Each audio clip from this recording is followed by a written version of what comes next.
Hello, everybody, and welcome to this week's Middle Class Investor. It's Monday, February 24th, and I'm recording this on Monday because the volume did not come through on yesterday's show again. So I'm going to re-record it here real quick. Hopefully, all will go well this time. Well, we're looking at our trusty S&P 500 chart. And you can see, I guess we haven't talked about this in a while, but you can see this narrowing channel we call a rising wedge. You can see we broke out of it back here, found support, and then went higher. And it's not a rising wedge officially anymore, but I think it still is important to look at the tightening up of the price action, and just know that there's going to be some sort of violent reaction. I would just say, because of the way how tired the market looks here,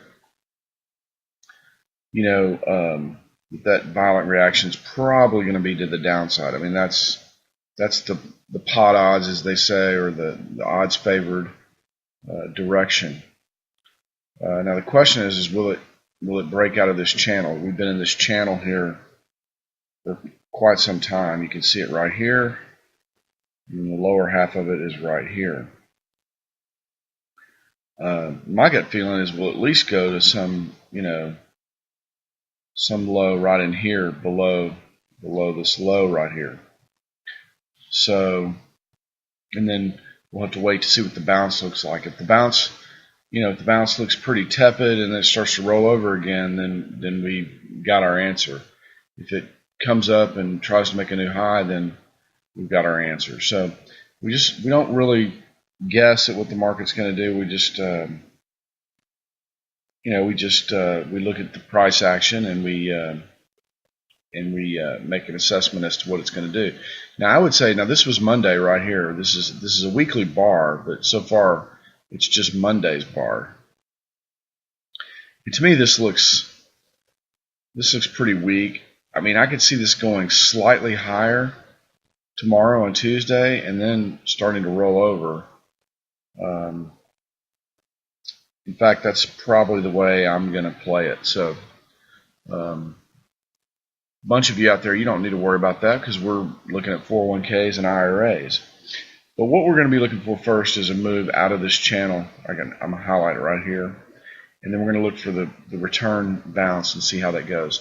One of the things I started to do a minute ago is I started to see if there's a little bit of divergence here. You can see what this is on the RSIs. It's think of it as like a momentum indicator. Now, let me say this. All indicators like this are built off price action. So by definition, they're lagging. So you can always, a lot of people will trade with indicators, and they'll say, oh, if this indicator does this and then that indicator does that, then I'm going to enter, and all this kind of, just, no indicator works 100% of the time, because basically they're built off price. But it is useful sometimes to see if there's some diverging action in the underlying market.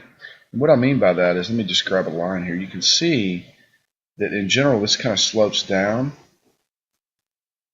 So what's happening is, as the market's getting higher and higher, the internals in the market, so the breadth, the number of issues, number of stocks going up with the overall market, is getting weaker and weaker. So the underpinnings of the market are getting weaker and weaker. And it'll be interesting to see if this RSI just rolls over and goes this way with the market. Of course, at this point, it could easily, let's see here. See, what I'm talking about is we look for the RSI to do something like this and then start to roll over. But I've seen it do this too. So we just have to wait and see what happens on the RSI. But it is interesting to see that there is some slight divergence here in the market. I'll leave this line on here. Normally I make this this indicator part really small, and sometimes I'll just remove it. Like sometimes we'll look at just price only. Just hide studies, look at price, and you can see the lines.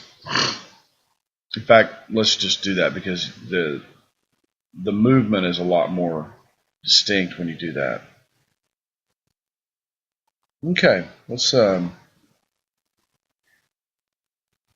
What I like to do after looking at the S&P 500 is I like to look at the VIX. I think that's the that tells us. And what I want to do before I leave this, I want to show you something here. So the market today was down 0.64, so only slightly down. Now let's look at the VIX, because these are also interesting days when this is it. See, the VIX is actually up 1.82%. And, you know, I adjusted this line the other night during the presentation. Of course, the presentation, you know, I deleted it because there was no volume in it. But I talked about, you know, how this week we closed below this green line. But really, even though this got below it, let me zoom in here. Even though this right here got below the line, the close was still up here. But this one actually closed below this green line. This week didn't close, it breached it, but it didn't close below it. And one of the things I was pointing out is, you know, and I've redrawn the line. Normally I don't do that, but I decided to do that last night during the presentation that you won't see. Anyway, so what I did is I drew this line in such a way that none of these bars are showing closes below here. Now, the reason I did that is because I want to see if this line holds. The reason you draw these lines on here is to, I mean, there's nothing magic about the lines, but there are other participants looking at these lines, and it does tend to, you do tend to see a reaction at these trend lines. And it's always interesting to see if this trend line will hold. It's really the only excursion outside of it. I mean, this is going all the way back to July, maybe even further. But the only excursion out of it was this 1 week here in December, which is it's pretty interesting to see a trend line behave that well. So I'm really liking the way the VIX looks now. The VIX looks to me like it wants to pop up, which is one of the reasons I think, looking at the S&P 500, what I see there is I see, I mean, even looking at today's price action, I mean, the range was very narrow. There was hardly anything going on in the market. You might see it pop up just slightly higher, you know, kind of a slightly higher and then down. The question is, will this trend line hold? And there's no way to know the answer to that. Just have to watch and see what happens. But the market is looking very tired here. I'm not sure it'll even make it to this resistance box that I have here on the screen. Let's look at some of the other markets. Let's look at the interest rate market. So the bond market today was up. That's why interest rates pulled back. This is that low we've been looking at, and this is that, you know, the first. Let's see if I can get this drawn in here.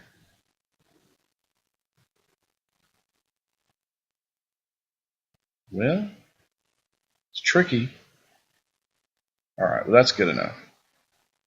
So if this is the first move off the low, so in other words, if this is the low, let's just kind of make a box here.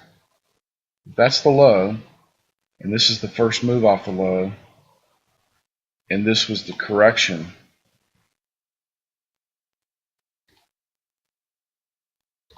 off the first move, then this move is usually very powerful. And you can see that it was pretty powerful here. This from low to high here, I think I measured it yesterday was almost 30%. So it's not uncommon. We've talked about this before. The market, this would be a good exercise for you guys. While you're sitting there, take a deep breath in, and then take another one, and then take another one, and then take another. Keep doing that, and what you'll find is at some point you have to exhale. Well, the market does the same thing. It takes a deep breath, it takes a deep breath, it takes a deep breath. Whoops, wrong button.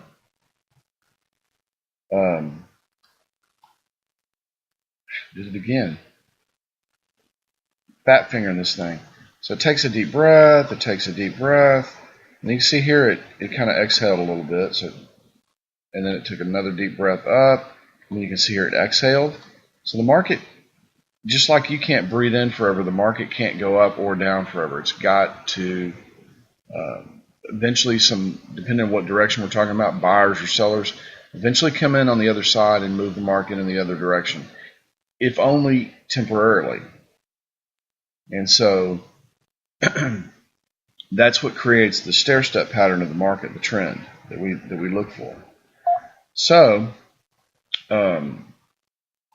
if this is the low, if this is the first move off the low, and this is the first correction into the previous low, we have a higher high. So we have a higher high right here. This high is higher than this high down here. And if this holds, and I think the key, and it's quite a ways away at this point, but we're going to be looking for a move above this previous high right here. And if we get a high above that, then I think you'll see, now it won't go straight up, but it'll pull back and then go up again. So I think you'll see interest rates really take off, bond market begin to sell off, and that's going to create some real problems for interest rate type markets like the car market, the house market, the government borrowing market. All these markets are going to be having a difficult time. A couple weeks ago, we looked at the euro, Swiss franc. Swiss National Bank came out and they had their currency pegged to the euro, and they removed the peg, and there's a lot of damage done in the market. In fact, at the time, I think I commented that this could be, they always talk about, the market needs an initiator. There needs to be something that kind of initiates a change in trend. This was pretty significant in world markets, and this event right here could have been the catalyst that the market needs to, roll over and start going down. This event was hardly even reported on, but trust me when I tell you, it was a big deal, and a ton of people lost a ton of money. It surprised almost every market participant in the entire world. So nobody was expecting this to happen. And anytime something happens where nobody was expecting it to happen, a lot of money gets lost. A lot of portfolios have to be adjusted. Things just change. So we'll keep an eye on that. Let's look at the euro US dollar. You can see here the euro took a pretty severe fall here. I mean, that's almost. This area right in here is a substantial move in the currency market. I mean, you just don't see moves like this, especially in a market as large as the euro US dollar. I mean, that's probably the single largest currency pair in the entire world. So maybe, the dollar yen is pretty big, but the dollar euro these days is probably the biggest. So if you look at this move, if we measure this, you just grab this little tool here and measure this. From high to low here was 20%. 20% in that size of a market is a big move. So, but it looks like the euro is trying to find some support here in this box that we drew. And if you remember this, we got to go back a little further. Let me go 10 years. This box, I drew this box off of this low way back here in 2005, the end of 2005. So it's a pretty significant low. I suspect it will hold, at least for the time being. And what I mean by time being, I mean for the next month or two, probably. It seems like there would be more of a bounce than just this. So let me get back to a 10-year weekly.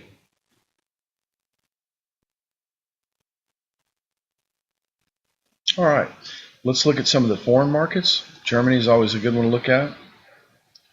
And we'll look at the DAX too.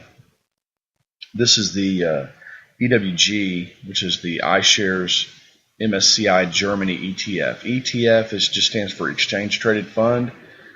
It's kind of like a mutual fund that trades like a stock. So think of this as a mutual fund for Germany. And you can see here I have this trend line. We've talked about trend lines already today, but it's pretty interesting how these trend lines hold up. And you can see that Germany pulled back pretty abruptly, but right to the trend line, bounced, and is making higher highs and higher lows. So you can see here's the low.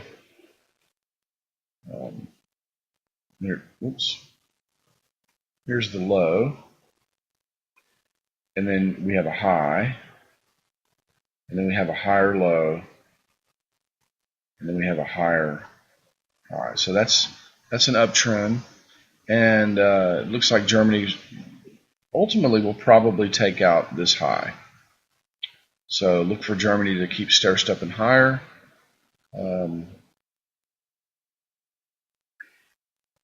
Germany, their economy is pretty strong. The problem is they're in the euro, and there's some laggards in there like Greece and Italy and Spain.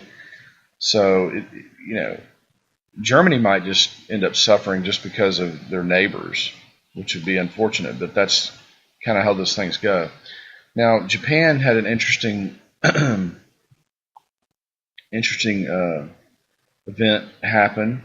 You can see here, we've been looking at this box for a long time, and you can see now the box, we've broken out of this box. And last night I talked about pulling back to the box. Of course, again, that didn't get recorded, so and it looks like it does want to pull back back to this line. A lot of times when you see a sideways trend like this, you can take the width of this, from here to here, and then whatever this distance is, you can add it to the breakout. And sometimes the market will do like what it's doing now. It'll pull back, and it might even pull back into this box. Now, if it pulls abruptly back into it, then we're just back into a sideways trend. But sometimes you'll see it pull back into this box pretty substantially and then take off higher. So, be honest with you, I thought Japan was going to just stay on this thing for a long time. But, they're doing quite a bit of money printing, and money printing makes, stocks more expensive because there's more yen in this case, in our case more dollars chasing the same value. So if Google's worth $1 billion and the Fed prints $2 trillion, Google's still worth what it's worth, but now that there's more dollars out there circulating, the price of Google has to go up in order to compensate for the additional money in the economy. That's how inflation works. So the price of things don't really go up. What happens is the value of the currency goes down. And if you have a smaller and smaller number in the denominator, that makes the overall number on top bigger and bigger. People think, and I used to think even, that things just go up after, over time. But you can look at something simple like in Roman times, a pair of sandals, a belt, and a toga, cost an ounce of gold, basically. You could buy a really nice pair of sandals, toga, and a belt. Today you can buy a really nice suit for about what an ounce of gold sells for, and a pair of shoes, about $1,200. So the value of things over time really doesn't change. What changes is what we use to purchase that value with. And the dollar has been devalued about 98% of its original value from back in 1900. So what that means is take anything in 1900 and divide it by 0.02, and that's the price of it today. That's with 98% of the value being sucked out of the dollar. So anyway, that's kind of what's going on in Japan. They're inflating their currency. Assets or anything that's denominated in yen over in Japan has to go up. That's one of the reasons, by the way, people think that this is just it comes under the category of don't fight the Fed. Look, just throw your money in there and it'll all be fine because the Fed is printing money. But what happens, it's more complicated than that. You also have credit. A big part of our economy, and I think I've said this before, but if all the debt everywhere were paid off, there would be no money in the economy. So what we have is we have a debt economy. And the only way it grows is by expansion of credit. And today it takes roughly $4 of debt to generate $1 of GDP. And of course, way back when, in the 70s, it took less than $1.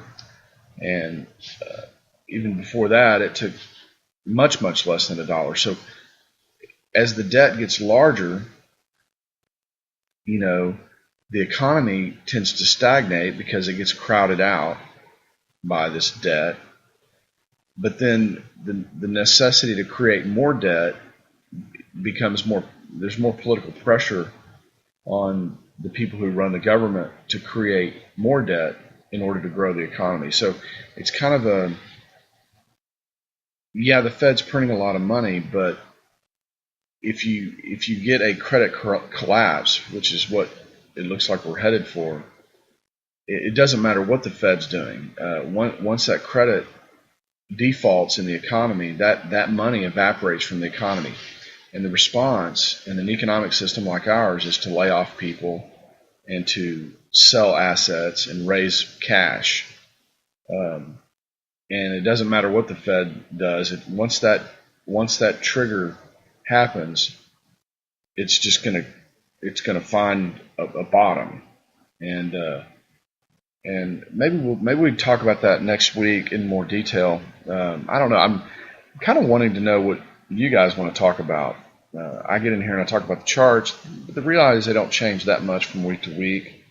We could be talking about some other things to give you a better understanding of how the economy works and why we have these periods of expansion and then contraction.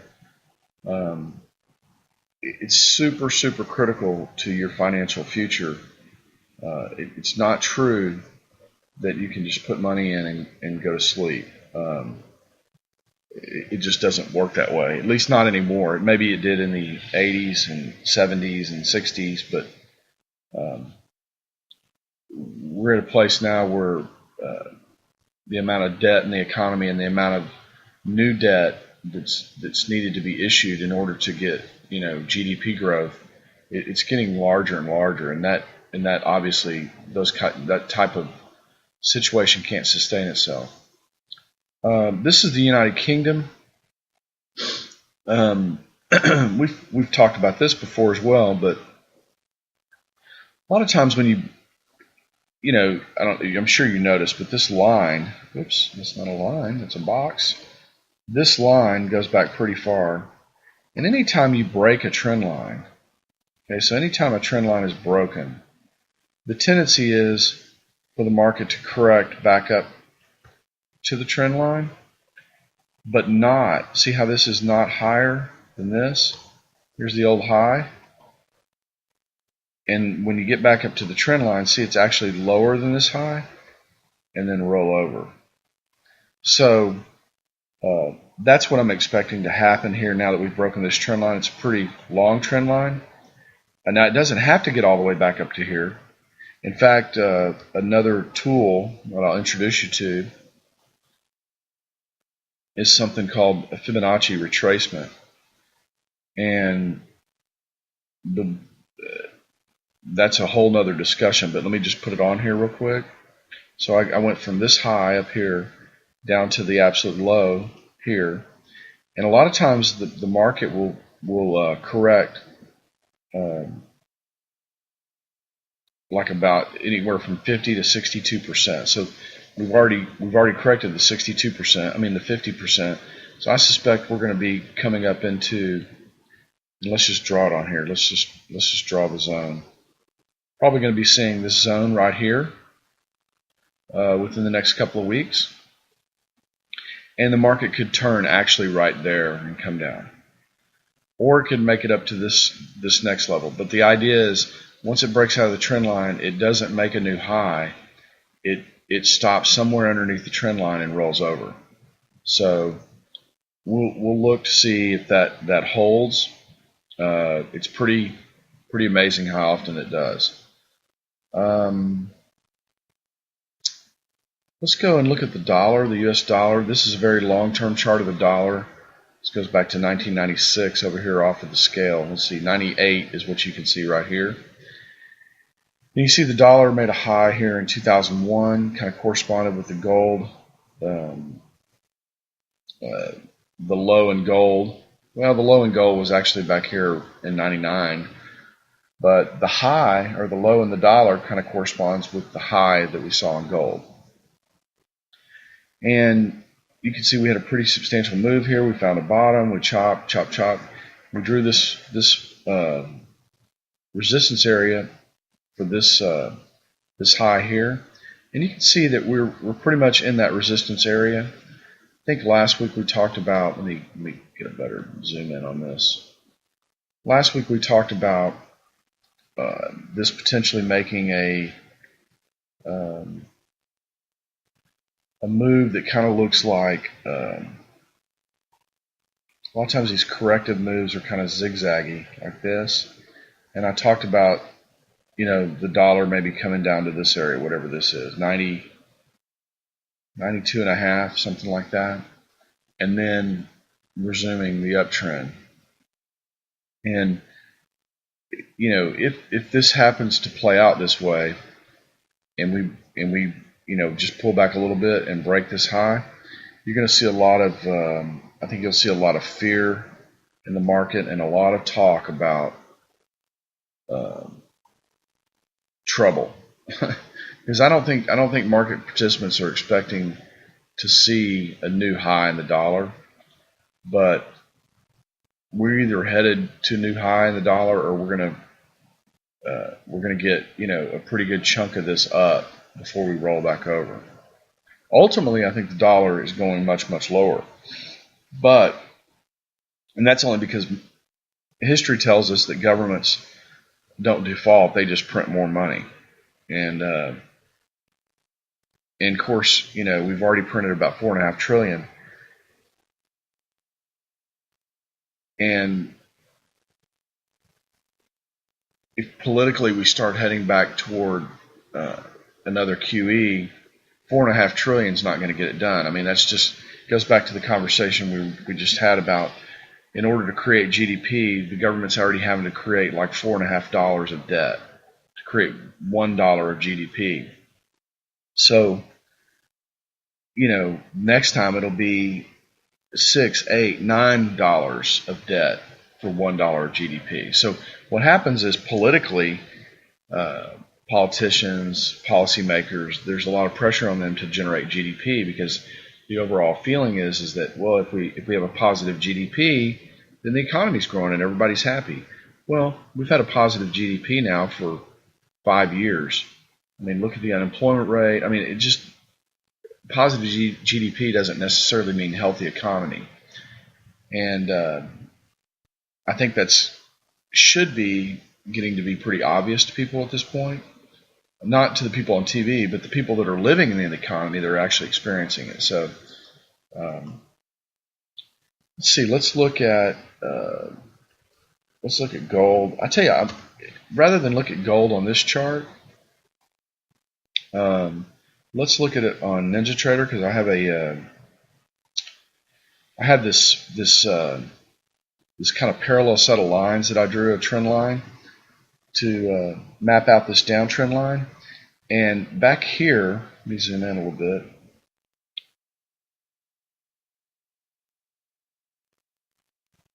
Back here, looks like maybe right here in January, like in January, the very first week in January, we started to peak out above this lower trend line. So you can see the top of it right here. See the top of it right there. We started to peak out, you can see right there. And then it broke out pretty solid. And then we talked about, how we might get a little correction back into the top of this trend line. Now, it's true that it could go and actually make a new low. That's true. But once something breaks out of a downtrend line there, what you're really expecting to see is this be the low. Okay, so if you'll notice, you're hearing me say the same things over and over again. This is an important low. Okay, this would be the first move off the important low. This would be the first correction, into the first move, which means this move here could be pretty substantial. Probably a DP like off of this, so somewhere north of 1400. So we could be looking at a pretty big move in gold. Now, one thing I do see here that gives me a little caution, but it could just be, the severity of this pullback.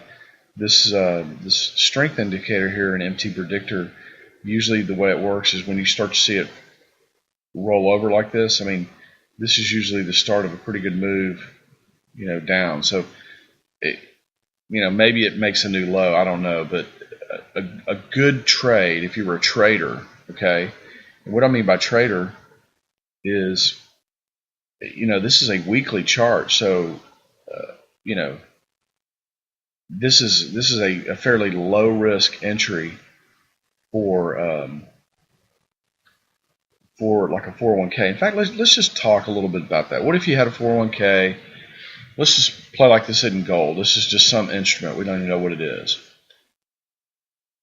And we saw this situation happen right here. We got a trend line that's been broken to the upside, so we've got a breakout. Okay, we've got this pullback happening, and we know there's this low here, that this is an important low. Okay, and we've had a pretty strong move. You don't know that this is an important low right here. Or right here, or right here, or right here. You don't really know this is an important. In fact, you still don't even know this is an important low. So, but we really don't know until at least we get a breakout above the trend line. So, when you get a pullback after a breakout of the trend line, you get a pullback. You can say to yourself, okay, I want to be in this. What I would say. Let me talk about what I would say. Let's say that it's done pulling back here, and next week we get a bar that looks like, let's say we get a bar that looks like this. So it's inside that bar. Does that make sense? So the body of the bar is inside that previous bar. Actually, what would be better? To say it looks like this. Little tail on it like this. And then the next week we get a bar that looks like this.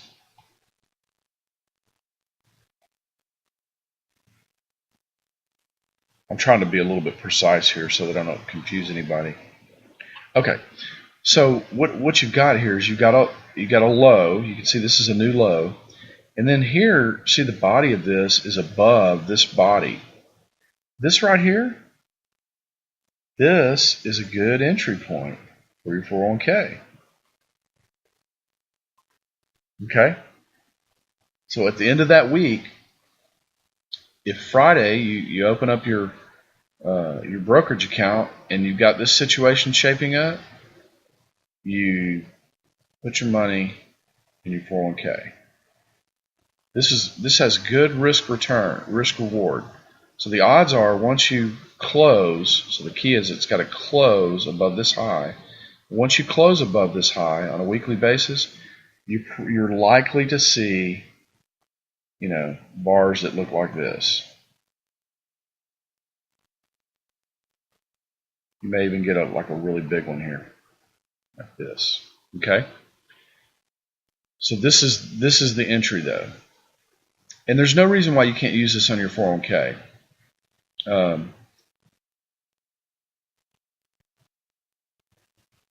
If you want to move in and out of your 401k, when I mean by move in and out, I'm talking maybe 4 or 5 times a year max. I mean, that's the absolute max. Maybe it's only 3 times a year. But you can, with weekly bars, you could easily do that and probably stay within the rules of your 401k and minimize your risk. Now the problem is if this, the one problem you'd run into, there's just no way to avoid it. No, I can't do it. But let's say the next week came in and looked like this. So it closed below this low. Well, this would be a sell signal. You'd want to get out because you don't have it failed, right? So you had this high, you had this breakout above the high of the previous week. If you saw this, I mean, you never know, it could continue on down and actually do something like that. So but usually what you do, and I don't know, it depends on your 401k, but once that following week, once you broke below that low, you would or once you close below that low, you'd get out. But what you'll see here, the thing is, here's the risk. The risk is from here to here, and you saw where we showed the upside, right? The upside was, it was way up here, right? Somewhere up here. So your risk reward is really good in a situation like this.